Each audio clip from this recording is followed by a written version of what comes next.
자, 수업을 이어서 진행해 보도록 하겠습니다.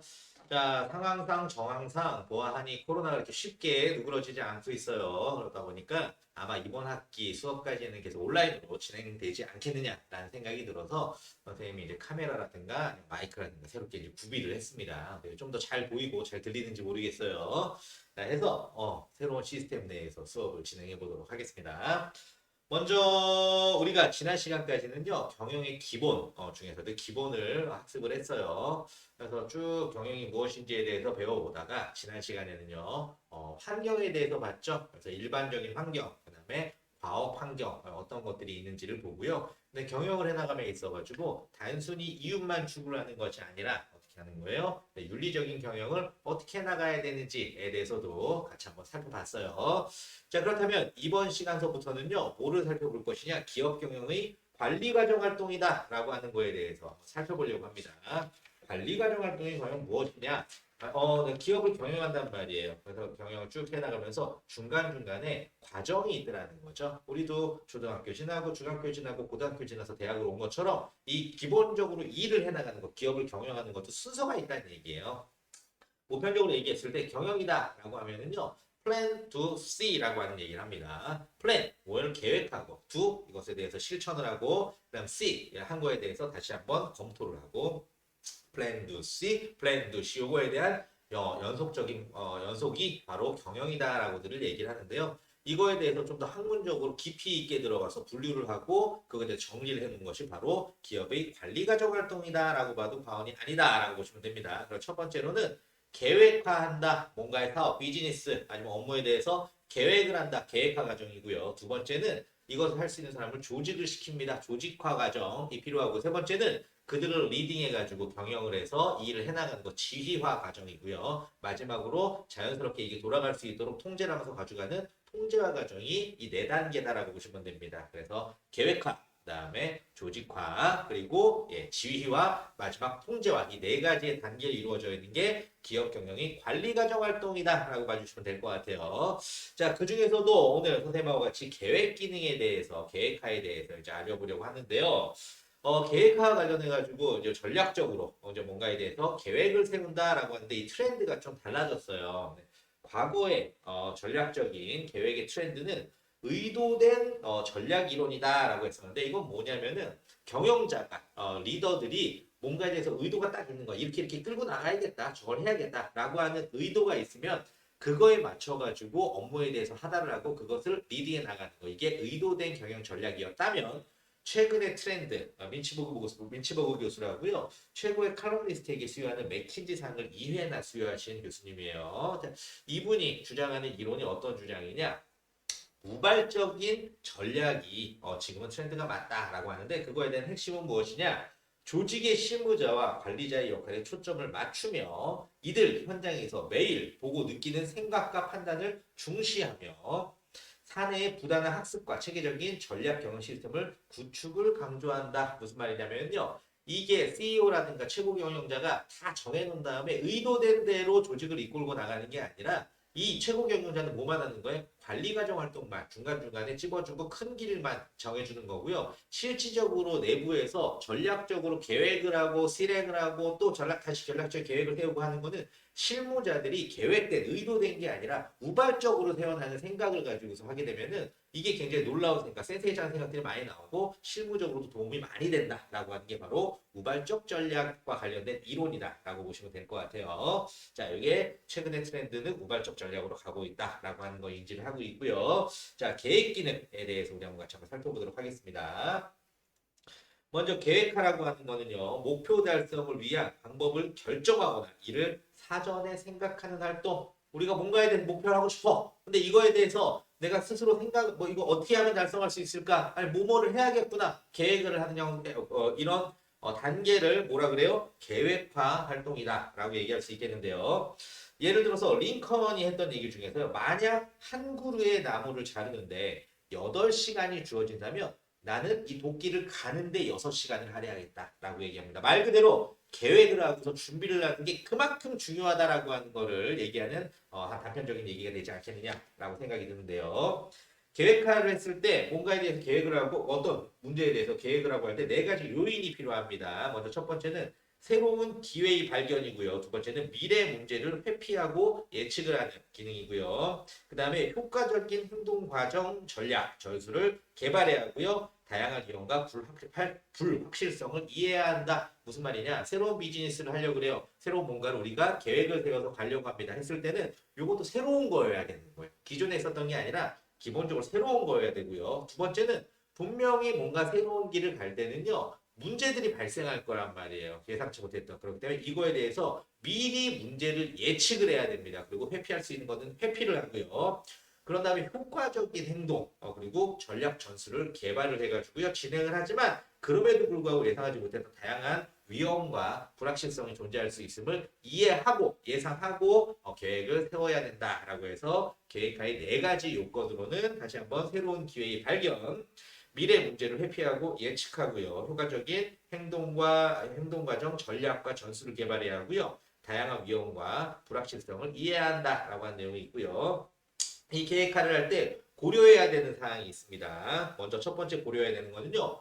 우선성입니다. 우선성이라고 하는 건 다른 모든 단계보다 얘가 우선돼야 된다는 거야. 뭐 지금 당연한 거죠. 예, 아까 얘기했던 건 첫 번째 단계가 계획화, 그 다음에 조직화, 그다음에 지휘와 통제화가 되는데 계획이 서지 않은 상태에서 조직을 할 수 있어요? 계획이 서지 않은 상태에서 실행을 할 수가 있어요? 지휘를 한다거나 통제할 수 있어요? 할 수가 없다. 그러면 다 망가져버리는 거죠. 그렇기 때문에 우선성, 모든 다른 단계에 비해서 우선적으로 준비가 돼야 된다라고 하는 우선성, 다른 기능에 비해서 우선적으로 존재해야 되는. 두 번째는 합리성, 본질적으로 감정적, 직관적이 아닌 이성적, 합리적인 운용 과정이다라고 해가지고요. 그냥 필에 따라서 느낌에 따라서 운영되는 게 아니라 이성적으로 판단을 하고 합리적으로 생각했을 때 계획을 세워야 될 거 아니에요. 어떻게 해나가야겠다라고 해서 합리성을 가지고 있어야 되고요. 항상 시간적인 요소를 포함한다라고 되어 있는데 이거 무슨 말이냐면 내가 뭔가 계획을 세웠을 때 뭐 한 가지 계획이에요. 그러면은 요거를 언제까지? 이번 달까지. 이거를 3개월 내에 아니 이걸 이번 주까지 완료를 짓겠다 하면 이 단계를 하고 다음 단계 넘어가겠다라고 하는 시간적인 개념도 들어가 있어야 되는데 자 여기서 만약에 플랜이 한 개가 아니라 여러 개가 같이 동시에 진행되는 거다. A, B, C라고 하는 게 같이 진행된다. 그렇다면 A가 먼저 진행되고 B가 되고 C가 돼야 되는 건지 아니면 A 다음에 C 다음에 B가 돼야 되는 건지 아니면 B, C 동시에 가면서 나중에 A가 돼야 되는 건지 이런 계획이 세워질 때는 어떤 업무에 대해서 우리의 그 프로젝트에 대해서 시간적인 부분도 반드시 존재하고 고려해야 될 사항이고요. 마지막으로 연속성이다라고 해가지고요. 하나만 하고 또 끝나버리는 게 아니라 그게 끝나고 나면은 컨티뉴 돼가지고 다른 걸로 해서 계속 연속적으로 가져가야 된다라고 해서 계획화를 할 때 고려해야 되는 게 우선성, 항상 다른 기능에 우선해서 존재를 한다. 두 번째, 합리성, 본질적으로 감정적이나 직관적이 아닌 이성적, 합리적인 운영 과정이라고 하는 거. 세 번째, 시간성, 항상 시간적인 요소를 내포하고 있고요. 마지막으로 연속성, 미래를 향한 계속적인 과정이다라고 하는 거 인식을 해주시면 될 것 같아요. 자, 이렇게 봤을 때 근데 계획 기능이라고 하는 게 이제 얘가 갖고 있는 의의가 있어요. 그래서 계획 기능의 이점, 기업이 성공할 수 있는 기회를 증대를 시킵니다. 경영자로 하여금 보다 효과적으로 환경 변화에 적응할 수 있도록 해주고요. 종업원들이 전체 기업의 목표를 중시할 수 있도록 하고요. 다른 경영 기능들이 효과적으로 발휘될 수 있도록 돕습니다. 무슨 말이냐? 계획 기능의 이점이다. 뭔가를 계획한다라고 하는 거는 그냥 평범하게 살아가면 새로운 게 없잖아요. 우리가 평범하게 비즈니스를 한다 그러면은 새롭게 뭔가 달성한다거나 추가적으로 우리가 얻을 수 있는 게 없잖아. 그런데 뭔가를 계획했다라고 하는 건 말 그대로 뭐예요? 기업이 성공할 수 있는 기회를 하나 더 만들었다. 그래서 성공할 수 있는 기회를 증대시키는 거고요. 그 다음에 이렇게 내가 경영자예요. 내가 CEO야. 그러면 이렇게 경영을 해나가야겠다라고 생각하고 있으면 나는 현재 시점에서 생각하고 있어요. 나중에 미래 시점에서 생각하고 있어요. 미래 시점에서 생각하고 있다 보니까 가다가 중간에 어떠한 문제가 생기더라도 내 시점이 현재 시점에서 본 게 아니라 미래 시점에서 보고 있으니까 문제에 대해서 대응을 해나가는 게 훨씬 더 유연할 수 있겠죠. 그렇기 때문에 경영자로 하여금 보다 환경 변화에 왜 시점 자체가 현재 시점에 머물고 있는 게 아니라 미래 시점에서 쳐다보고 있다 보니까 환경 변화에 적응할 수 있도록 하여 주고요. 마찬가지예요. 종업원들한테도 얘기를 그 얘기를 해준 다음에 쭉 끌고 가면 있어서 기본적인 계획이 쭉 공시가 되어 있다 보니까 종업원들이 봤을 때에도요 뭔가를 바라보고 가는 거, 아 우리가 저쪽으로 가고 있는 거구나라고 해서 이끌고 가기가 훨씬 더 좋다. 그리고 다른 경영 기능들 기본적으로 계획을 했잖아요. 그 다음에 조직을 하고요, 지휘를 하고 통제를 함에 있어가지고 다른 경영 기능들이 효과적으로 발휘를 할 수 있도록 도와주는 게 바로 계획하의 기능이다라고 하시면 될 것 같아요. 근데 이 계획하는요 크게 두 가지 형태가 존재를 합니다. 전략적 계획화와 전술적 계획화가 존재를 한다라고 생각하시면 될 것 같아요. 자, 먼저 전략적 계획화라고 하는 거는요. 조직의 장기적인 방향을 설정하는 과정이고요. 전술적 계획화는요.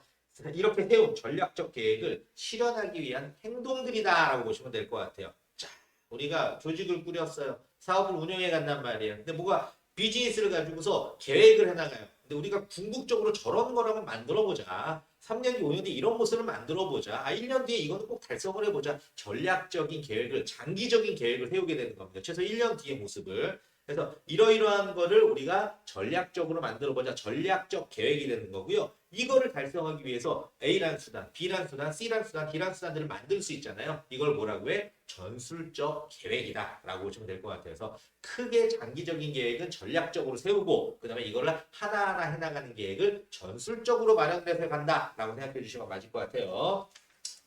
자, 그렇게 봤을 때 먼저 우리가 전략적인 분석을 전략적인 계획을 한번 해보자고요. 전략적인 계획을 하려면요, 먼저 뭐를 해야 돼? 우리가 갖고 있는 체력을 알아야 돼요. 우리의 지금 현재 상황을 알아야 돼. 그러다 우리가 지금 어떤 상황인지를 알아야지 우리가 이거를 1년 뒤에 이만큼을 해나자, 3년 뒤에 저걸 만들어 보자 라고 하는 계획을 세울 수가 있잖아요. 그래서 먼저 우리에 대해서 되돌아볼 수 있는, 우리를 다시 한번 바라볼 수 있는 그런 기능이 필요한데 전략적 계획과 수학 분석을 통한 조직의 핵심 역량을 발견하는 겁니다. 수학 분석이 무엇이냐? 크게 강점과 그 다음에 약점, 그 다음에 우리한테 온 기회와 그리고 위험 요소 이렇게 네 가지로 구분이 됩니다. 먼저 스트렝스, 강점이라고 하는 거는 과연 우리가 갖고 있는 체력적으로, 우리가 갖고 있는 기능적으로, 능력적으로 강점이 뭔지에 대해서 한번 분석을 한번 해볼 네 가지에 먼저 표를 만드는 겁니다. 오른쪽 보시는 것처럼. 그래서 SWOT 해가지고 네 개의 표를 만들고 S는 우리의 강점에 대해서 한번 적어보는 거예요. 근데 강점이라고 하는 거는 내가 가지고 있는 능력 아니면 시스템 뭐 이런 것들에 대해서 강점에 대해서 한번 쭉 적어보고요. 그 다음에 W라고 하는 거는 weakness 말 그대로 내가 갖고 있는 약점에 대해서 체력적으로 약해 상황적으로 우리가 이거는 불리해 라고 하는 거에 대해서 한번 정리를 한번 해보는 거고요. 그 다음에 이제 아래에 있는 O는요, opportunity라고 해서 기회, 우연찮게 우연보다도 여튼 우리한테 지금 주어진 기회야. 뭐가 되게 상황이 좋아진 단순 뭐 지금 짧게라든가 어쨌든 우리한테 주어진 기회야. 반대로 봤을 때는 뭐예요?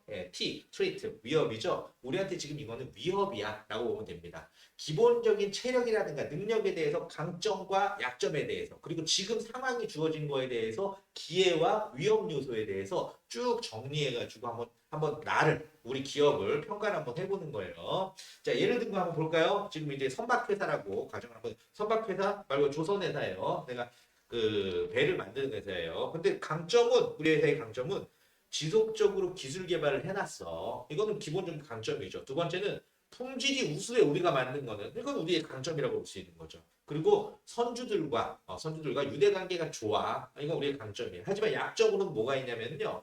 경제 불황에 민감해. 우리 업계 자체가. 두 번째는 노사분규가 있어. 세 번째는 조선업계의 구조조정이 시작돼갖고 지금 하고 있단 말이야. 이런 것들은 지금 우리의 약점으로 볼 수가 있어요. 왜냐면 우리는 세계 시장에서 싸우고 있는 거니까. 하지만 우리한테 기회가 있어. 무슨 기회가 있어요? 전산거래가 활성화되어 있고요. 그 다음에 경기가 지금 부양되고 있고요. 근데 컨테이너선이 대형화가 되고 있는 거는 우리한테는 기회야. 왜? 새로운 선박들을 제조해야 되는 거니까. 경기도 막 부양되고 있는 거고. 하지만 우리한테 있는 트레이트, 우리한테 굉장히 위협적인 요소가 있단 말이에요. 뭐가 있어요? 경제국의 WTO를 제소했고요. 통상 압력이 강화됐어. 지금 상황상으로 이건 별로 안 좋아. 이런 식으로 분석을 해보는 거예요. 그래서 우리 수업을 듣고 난 다음에 우리 학생들도 한번 분석을 한번 해보자고요. 수학 분석을 통해 가지고 본인이 갖고 있는 개인의 목표가 있잖아. 나는 뭐뭐가 될 것이다. 난 뭐 대통령이 될 것이다. 뭐 좋아요. 그래서 내가 어떠어떠한 사람이 될 것이다. 아니면 내가 뭐냐 이번 학기에는 이렇게 공부를 열심히 해가지고 이런 자격증을 딸 거야라고 하는 어떤 목표, 짧은 목표도 있을 수 있고 큰 목표도 있을 수 있는데 그거를 달성함에 있어가지고 먼저 첫 번째 나의 강점은 뭔지 이걸 에세이에다 적어보는 거예요. 두 번째는 나의 약점은 뭔지 이거를 또 여기다가 W에다 적어보는 거야. 그 다음에 근데 지금 상황상으로 이건 기회가 참 좋은 것 같아. O에다가 적어보는 거예요. 마지막으로 하지만 이거는 상황상으로 지금 좀 안 좋은 상황인 것 같아. 이거를 T에다가 한번 적어보면은 뭐를 할 수 있다? 내가 지금 처한 상황에 대해서 나의 레벨, 나의 수준, 나의 상황에 대해서 분석을 할 수가 있다라고 해서 전략적인 계획을 수립하기 위해서 첫 번째로 해야 되는 건 바로 뭐냐? 내가 어떤 상황인지, 우리 기업이 어떤 상황인지, 우리 회사가 어떤 상황인지를 객관적인 눈으로 쳐다보면서 볼 줄 알아야 된단 말이에요. 그래서 첫 번째로 할 수 있는 방법 중에 하나가 수학 분석을 하는 방법이 있다라고 하는 게 있을 수 있고요.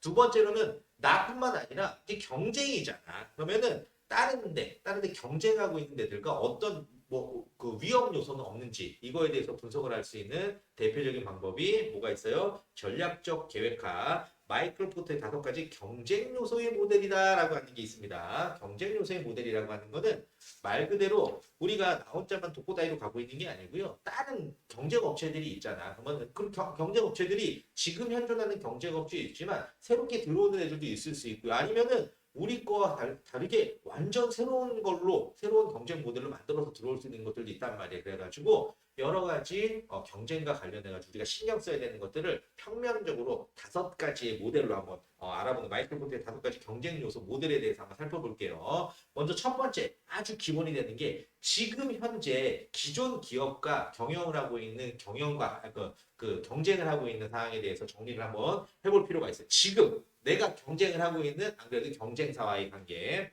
자, 두 번째는 뭐를 볼 수가 있겠냐면 우리는 우리의 물건 그냥 아예 무에서 유를 창조하는 게 아니라 조선회사다라고 하면은 뭔가 재료도 사와야 되는 거잖아. 뭐 철강도 사와야 되는 거고 모두 사와야 되는 거고 두 번째는 이것도 다 만들어 가지고 팔아야 되는 거잖아. 그럼 먼저 첫 번째 공급자와의 나와의 관계 교섭력. 공급자. 이거 내가 어떻게 재료들을 어떻게 자원들을 가지고 올 건지. 두 번째는 이거에 대해서 내가 어떻게 판매를 할 건지, 매출을 할 건지. 이 구매자와의 교섭력. 이 2가지는 굉장히 중요한 거죠. 공급자와의 교섭력, 그리고 또한 구매자와의 교섭력. 또 두 번째는 기본적으로는 지금 현재 경쟁 관계에 있는 회사들과의 관계. 하지만 새로운 회사가 또 우리한테 들어올 수도 있어요. 그렇기 때문에 신규 진입자의 위험도 있지만 그냥 똑같은 형식으로 들어오는 게 아니고요. 대체 상품이라든가 아니면 대체 서비스의 위협도 발생을 할 수가 있거든요. 그래서 총 5가지의 모델. 먼저 첫 번째는 지금 현재 경쟁하고 있는 회사와의 우리의 경쟁 상황. 두 번째는 나도 뭔가 공급을 받아야 되다 보니까 공급자와의 관계. 세 번째는 구매자와의 관계. 네 번째는 지금 이 시장에 신규로 들어올 수 있는 사람이 있잖아요. 신규로 들어올 수 있는 회사가 있을 수 있잖아. 그래서 신규 진입자의 위험. 네 번째로는 아예 패러다임을 바꿔가지고요. 새로운 대체 상품으로 들어온다든가 대체 서비스로 들어오는 것들도 있을 수 있잖아요. 그래서 그런 위험은 없는지에 대해서 살펴보는 게 바로 뭐예요? 마이클 포터의 5가지 경쟁 요소 모델이다. 그래서 수학 분석을 통해 가지고 우리의 현실 상황에 대해서도 분석을 하고요. 그 다음에 5가지 경쟁 요소 모델을 통해 가지고 지금 우리가 처한